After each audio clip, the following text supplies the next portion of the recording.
हाँ बच्चों, पिछले लेक्चर्स में हमने डोमेन निकालने के कई तरीके हमने सीखे थे। आज इस वाले लेक्चर में मैं कुछ क्वेश्चंस आपको दे रहा हूँ, वो हम उसको सॉल्व करेंगे। उसमें डिफरेंट टाइप के मेथड्स उसमें लगेंगे। पहला क्वेश्चन है y equal to log of greatest integer of x square plus x plus 1। तो हमने पहले पढ़ चुके हैं लॉग का यहाँ पे बेस क्या है, ई है, ठीक है। तो पहले हम पढ़ चुके हैं लॉग कब डिफाइन होता है, जिसका लॉग लिया जा रहा है वो पॉजिटिव होना चाहिए और बेस 1 पॉजिटिव होना चाहिए और 1 नहीं होना चाहिए। तो यहाँ पर बेस ई है, तो बेस की दोनों कंडीशन फुलफिल हो रही है, लेकिन जिसका लॉग लिया जा रहा है वो पॉजिटिव होना चाहिए। यानी ये greatest integer x square plus x plus 1 ये पॉजिटिव होना चाहिए। ये पॉजिटिव कब हो सकता है, क्योंकि ये एक इंटीग्रल वैल्यू है, ग्रेटेस्ट इंटीजर फंक्शन है, तो इसकी वैल्यू इंटीजर ही लेगा। तो 0 से बड़े कौन कौन से इंटीजर पॉसिबल है, तो x square plus x plus 1 1 2 3 dash होना चाहिए। तो उसका मतलब ये हो गया कि अगर हम ग्रेटेस्ट इंटीजर अगर हटाते हैं तो x square plus x 1 plus 1 की जो वैल्यू होगी 1 या 1 से बड़ी होगी, क्योंकि अगर किसी का ग्रेटेस्ट इंटीजर 1 होता है तो वो 1 से 2 के बीच में होता है। फिर किसी का ग्रेटेस्ट इंटीजर 2 होता है तो 2 से 3 ओपन होता है। और इन सबका अगर हम यूनियन लेंगे तो वो क्या आ जाएगा कि x square plus x plus 1 या 1 से बड़ा होगा। इसको सिंप्लीफाई करेंगे तो फैक्टराइजेशन करने पे एक्स इंटू एक्स प्लस 1 आ गया ग्रेटर देन इक्वल 0। इसको हम नंबर लाइन पे सॉल्व कर रहे हैं। नंबर लाइन पे सॉल्व करना मैं पहले बता चुका हूँ। इस तरह से प्लस माइनस प्लस इसका साइन आ गया। हमको ये पॉजिटिव चाहिए, तो कहाँ पर पॉजिटिव हो जा रहा है, माइनस इन्फिनिट से -1 और 0 से इन्फिनिट। तो माइनस इन्फिनिट से -1 यूनियन 0 से इन्फिनिट, ये पॉजिटिव हो गया। तो इसका डोमेन क्या हो गया, x belongs to minus infinite से -1 यूनियन 0 से इन्फिनिट। ठीक है, ये सबको क्लियर। सेकंड एग्जांपल मैंने लिखा है यहाँ y equal to root of 10x minus 1। तो इसका डोमेन निकालने के लिए हमारे को क्या चाहिए कि 10x minus 1 should be greater than equal to 0 चाहिए। ये 0 या 0 से बड़ा होना चाहिए, यानी 10x की वैल्यू 1 या 1 से बड़ी होनी चाहिए। 10x का ग्राफ हम जानते हैं इस तरह से होता है, माइनस π/2 से π/2 में, ठीक है। ये 1 से बड़ा चाहिए, तो y इक्वल टू 1 वाली लाइन हमने ड्रॉ कर ली। 1 से बड़ा चाहिए, यानी ये वाला ग्राफ हमको मांग रहा है। 10x की वैल्यू ये वाली मांग रहा है। तो 10x के इस वाले वैल्यूज के लिए x की वैल्यू क्या होगी, हम जानते हैं 10x की वैल्यू 1 कब होती है, π/4 पर। तो यहां पर इस वाले ग्राफ के लिए मैंने बताया था डोमेन क्या होता है, shadow of the graph on x axis. तो इस वाले ग्राफ के लिए x की वैल्यू कहां से कहां आ रही है, π/4 से π/2 ओपन। तो x बिलोंग्स टू क्या आ गया, π/4 से π/2 ओपन। और इसको जनरलाइज करेंगे तो tan को जब जनरलाइज करते हैं, साइन को जनरलाइज करते हैं, तो मैंने बताया था 2nπ जोड़ते हैं, लेकिन tan x में और cot x में अगर जनरलाइज करते हैं तो nπ जोड़ते हैं। तो nπ plus π/4 comma nπ plus π/2। तो ये इसका डोमेन आ गया। हमने यहाँ पर nπ जोड़ दिया जनरलाइज करने के लिए।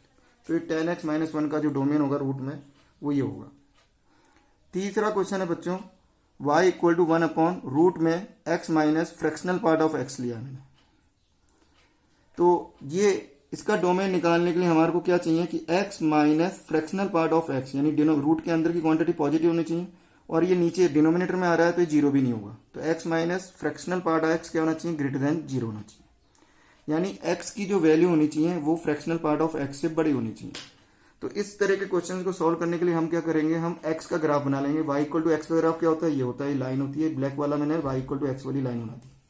और फ्रैक्शनल पार्ट का ग्राफ हम पिछले लेक्चर में पढ़ चुके हैं, पहले हम पढ़ चुके हैं। वो इस तरह से होता है, 0 से 1 के बीच में ये आता है, फिर 1 से 2 के बीच में, फिर 2 से 3 के बीच में ये आता है। तो इस ग्राफ में हमको क्या चाहिए कि x वाला ग्राफ फ्रैक्शनल पार्ट के ग्राफ से ऊपर की तरफ होना चाहिए, या वो वाला ग्राफ हम कंसीडर करेंगे। तो यहां पर हम देखें तो यहां पर x का ग्राफ तो क्या हो रहा है, इससे नीचे आ रहा है, तो यानी यहां पॉसिबल नहीं है।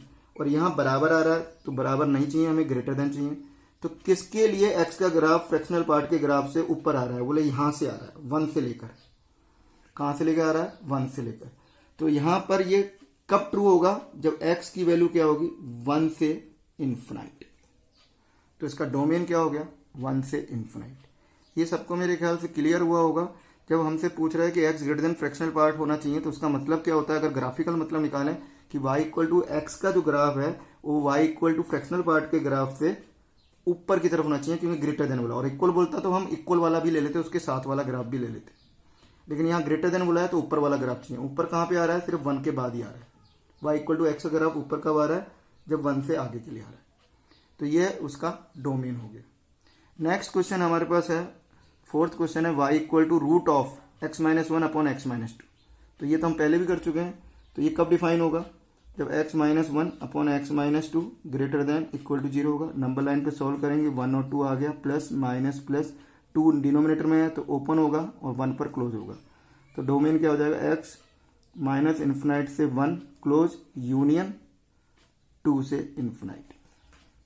ये इसका डोमेन हो गया। ये तो सिंपल था मेरे ख्याल से सबके लिए। 5वां एग्जाम्पल मैं यहाँ पर ले रहा हूँ। यहाँ पर क्या है हमारे पास, y इक्वल टू, दिखने में एक जैसे क्वेश्चन लग रहे हैं, x माइनस वन का रूट और x माइनस टू, ये पूरे का रूट है, ये अलग अलग रूट है। तो दिखने में एक जैसे लग रहे हैं लेकिन ये ऐसा एक जैसा होता नहीं है, अलग अलग रूट है, तो हमको अलग अलग पॉजिटिव करना पड़ेगा। इसमें हमने कंबाइनली पॉजिटिव किया था। तो यहाँ पर x माइनस वन भी पॉजिटिव चाहिए और x माइनस टू भी पॉजिटिव चाहिए, लेकिन x माइनस वन जीरो हो सकता है, लेकिन x माइनस टू डिनोमीटर में आ रहा है तो जीरो नहीं हो सकता।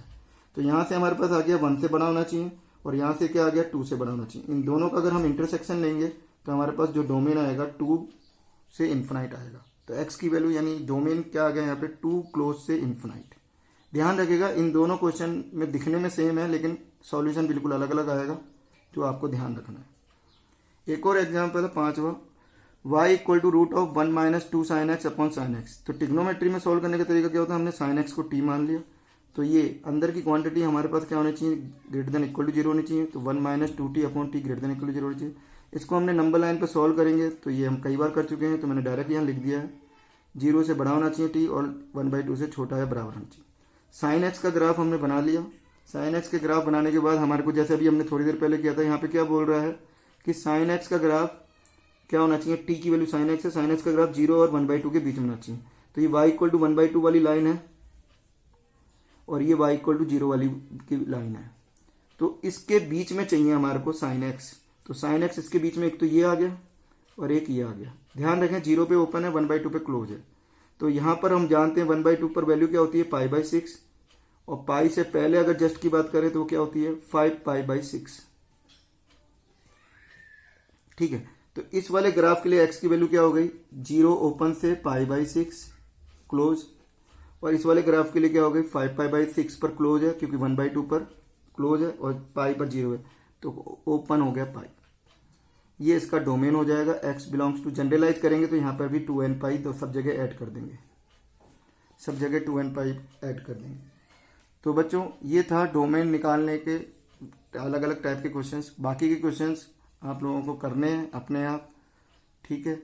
जो भी एग्जाम्पल्स वगैरह आप लोग यूज़ करें उसको अच्छी तरह से करें, ठीक है। मैं होमवर्क जैसे देता रहूँगा बीच बीच में।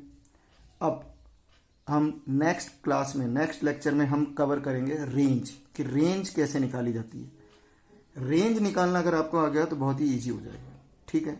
Okay, thank you.